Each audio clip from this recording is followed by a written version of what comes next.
কোরবানির ঈদ উপলক্ষে প্রশাসনের নাকের ডগায় রাজধানীর মোহাম্মদপুরে চলছে ছাগলের অবৈধ হাট। রাজনৈতিক পরিচয়ে হাট বসিয়ে ছাগল প্রতি ৫০০ টাকা করে হাসিলের নামে চাঁদা আদায় করছে তারা। এলাকাবাসীও বাধ্য হয়ে হাসিল দিচ্ছে। এই ঘটনায় এরই মধ্যে দুজনকে গ্রেফতার করেছে পুলিশ। এখন জন্ম সনদ দিয়ে খোলো বিকাশ স্টুডেন্ট অ্যাকাউন্ট। নিজের বিকাশ নিজে কর। অনুমোদন আছে ভাইয়া, আপনি মোহাম্মদপুর জানেন না? রাজধানীর মোহাম্মদপুর টাউন হল বাজারে চলছে অবৈধ এই ছাগলের হাট। এলাকার সরকারি বেসরকারি চাকরিজীবীরা ঈদের আগের দিন ছাগল কিনতে ভিড় করছেন হাটে। হাসিলের নামে ছাগল প্রতি ৫০০ টাকা আদায় করছে একটি চক্র। বাধ্য হয়ে হাসিলের নামে চাঁদা দিচ্ছেন এলাকাবাসী। হাসিলের মেমোতে থাকছে না ক্রেতা বিক্রেতার নাম।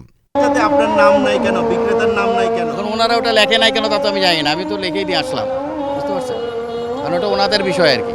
আমার উচিত ছিল, আমি বলছিলাম, আমি আমার নামও বলছি, কিন্তু উনি এটা লেখেন, ব্যস্ততার মধ্যে হয়তো মিস করছে আর কি। সো আমি তো আসলে হাসিল দিতে চাইনি, কিন্তু তারা তো কাইন্ড অফ আমার থেকে জোর করে নিল।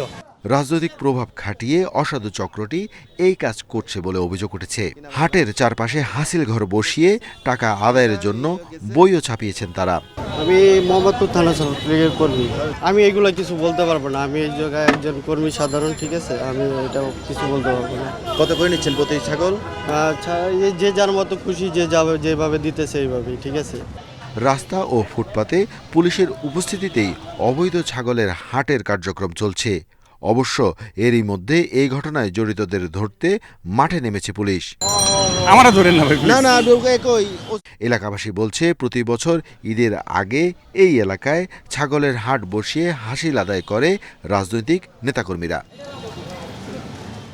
Arafatur Rahman, independent news, Dhaka.